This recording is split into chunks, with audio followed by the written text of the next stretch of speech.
the Auditor General's report into how the COVID-19 money was spent is just coughing up so many, frankly, puzzling details.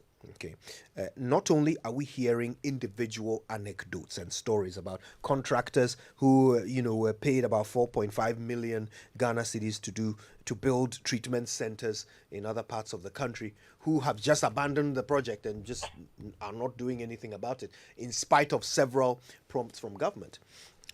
To stories of vaccines that we've paid for but have not arrived. $81 million worth of vaccines. We've just given out the money and we haven't got them, the products. Before we get the big picture of about 10 billion of COVID-19 funds spent on budget support, as well as the Auditor General's unwillingness to validate 37.6 million Ghana cedis worth of COVID-19 money that was spent on free water. It goes on and on and on and on. We need to get some clarity of thought on this, and so I don't think there's anyone better to help us navigate this than regular guest of the Super Morning Show, pharmacist and fellow of the Ghana Center for Democratic Development, CDD-Ghana, Kwame Sarpong Asiedu. Doc, good morning to you. Good morning, Kojo, and Mamazi, Winston, and Raymond. It's been a while. It's a pleasure to have you, as always. But once again, look at the nature of our conversation. What happened here?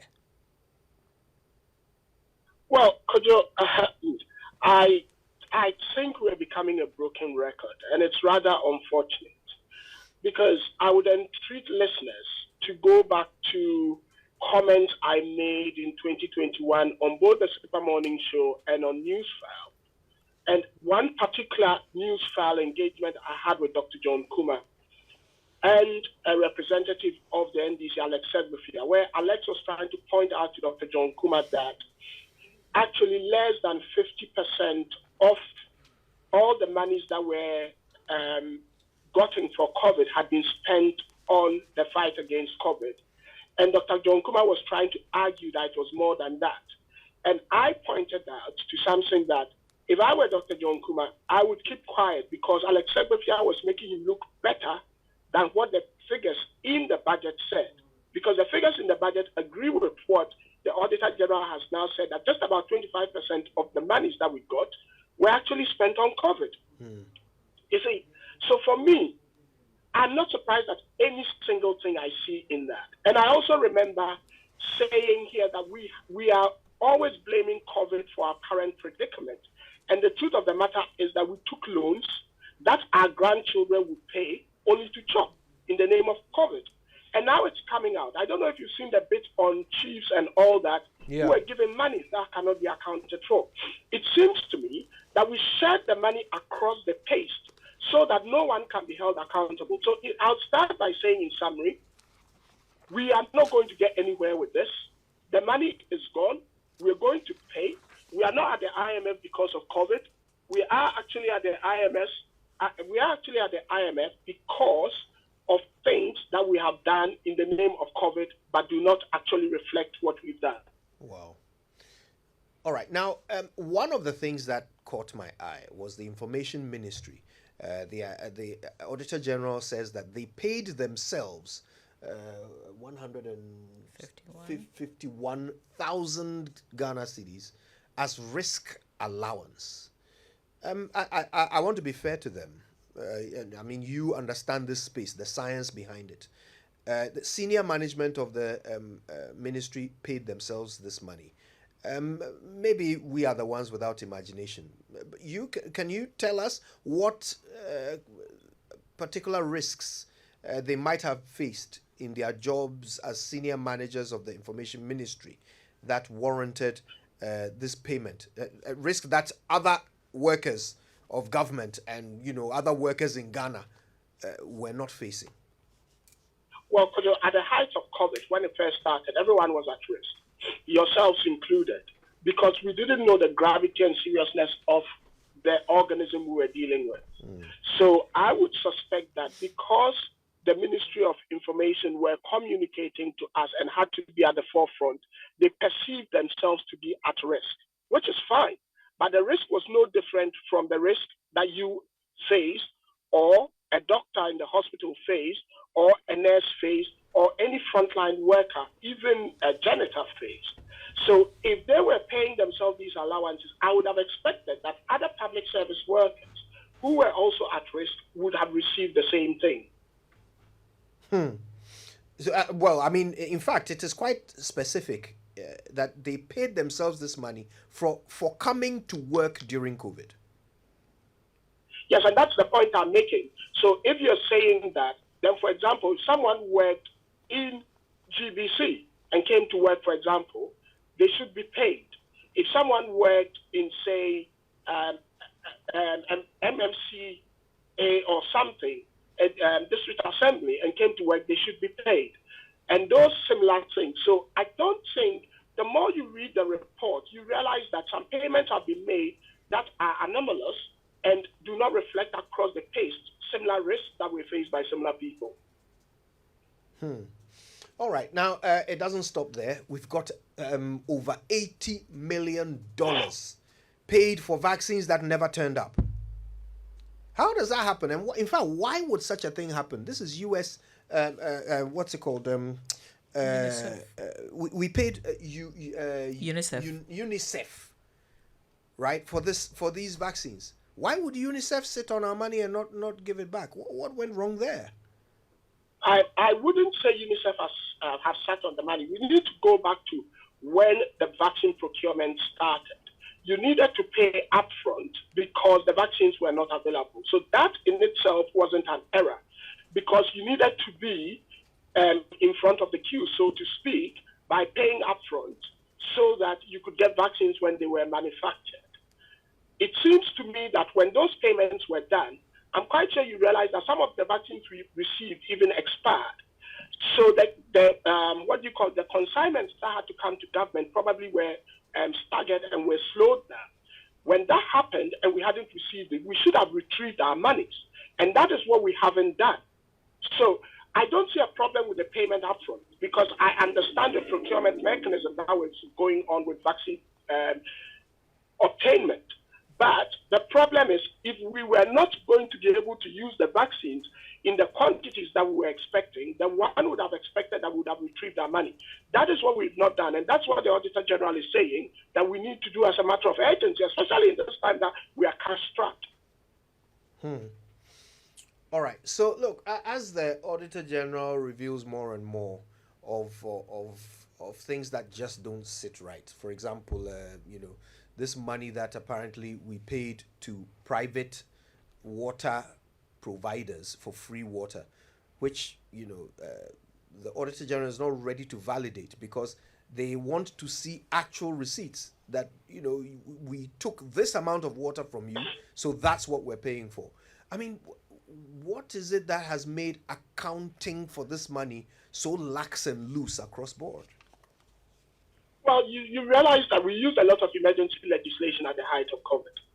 But that also was when some of us started raising red flags, because some of us said, and that is the problem with Ghana for me, we are very, very quick at allowing people to spend our money we don't have, because sometimes it's even borrowed in our name, rather than prevent the expenditure before the money goes waste. And that is the problem we've had across the pace with all these Auditor General's reports. So the water was being supplied. There was no accountability for it. A lot of people were shouting about it. They were called names, only for the Auditor General to come and tell us that there's been irregularities, and now I am not going to validate it. The problem is the money is gone. We are trying to shut the stable doors when the horses have bolted. We need to change that dynamic and keep shouting before the horses bolt. And that is what we haven't done with this COVID money. When we're talking about vaccines, when the Sputnik thing started, name calling, only to discover this. When people wanted transparency about payments that were made through insurance and all that, name calling, we find out that there are anomalies there. Then we find out that these allowances have been paid. And it's like the very people who were at the height of the defense of some of these things, like the Ministry of Information, are the very people who were paid these monies. So it is like, you see, it's a whole big maze where people, when you hear people talking, it's almost becoming imperative to ask the question, what's in it for this person? Why is this person mounting a spirited defense? Because it seems as though when all the chips settle, you find out that, oh, the defense was because he was getting paid some money, either an allowance, a commission, an insurance, and he was defending it. But then the Auditor General tells us it's an anomalous payment. And then we all come, we sit on programs like yours, we shout ourselves hoarse, but we know we are not going to get the money back. And it's just not good enough. All right. Way forward. I mean, is some of these monies, the recommendation is that we get it back, like the money that was paid to a contractor who has, just stopped working, that we take the money back and award the contract to someone who's more interested in doing the job. But with some of these other things, is there any hope of retrieving these monies? And let's bear in mind, we blame COVID heavily for where our economy has sunk to. So, I mean, how interested should we be and how successful can we be at retrieving some of the monies that the Auditor General is pointing to? Well, we need to mount a spirited campaign to get the monies retrieved. That I agree. The unfortunate bit is how much surcharge has the current Auditor General done? Apart from Domelevo, who launched a spirited campaign to retrieve monies on behalf of citizen Ghana and the Ghana Exchequer, our Auditor Generals have been very, very slow in retrieving our monies. We have audit reports from previous years that are in front of the Public Accounts Committee. How much of it have we retrieved? So if I'm going by our historic antecedents and how we tend not to retrieve our monies, I do not have a lot of hope that these monies would be retrieved. But the problem is, and I'll say it again, this tells us, Kujo, we are not at the IMF because of COVID. It is clear. In actual fact, COVID gave us a bounty based on what the Auditor General has said. We are at the IMF and our economy is in shambles because we use COVID as a facade to do very bad things, extremely bad and diabolical things. We use COVID to plunder the state. And it's at all levels. A contractor who is an individual did it. Some chiefs were paid some money that cannot be accounted for. We citizens, if you saw pictures of people bathing on the street because water was free, now we are finding out that the water cannot be accounted for. This is why we are the IMF. And this is why some of us will continue talking and continue mounting campaigns until we get serious and realize that we need to prevent our monies from being spent in the first place and not to get it spent and go and try retrieving it. And let me add in on this. As you asked me that we are going to retrieve the money, how much of Woyome's money have we retrieved anyway? Good question. Good question indeed. Well, I mean, this was a report to Parliament, as has been done so many times in the past. At this point, what can we even expect Parliament to do about it? They haven't done much in the past. Oh, like I said, we need to look at our track record to, have expectations. We all see what happens at the Public Accounts Committee. You go and sit there, you get berated and sometimes ridiculed and all that. And what happens? At the end of the day, it's another report and it's gone down the drain. That is what needs to stop. And that is why I'll keep saying that I don't expect a lot from Parliament. What I expect is that we would learn that moving forward, we wouldn't allow someone to borrow in our name or loan, some of which are payable in 30 years. You know that at the moment we are talking about debt exchange. Do you know the COVID bonds? If you read the documents, the COVID bonds are part of the bonds we cannot pay.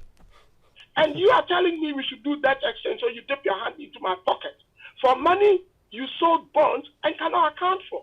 Because who did this to us? Who did this to us? You are telling me to do a debt exchange for money that the Auditor General is telling me you sold bonds and you don't know what you've done with. And this is why I am saying that we need to hold a lot of people to account in this country. This is just not good enough. Well, I mean, at this point, it's just it's frustrating. I don't want to express any personal views at this point. I want to say a big thank you to you, Kwame Sarpong Asiedu, pharmacist and fellow of the Ghana CDD, for your time with us this morning. We appreciate it. Thank you, Kojo.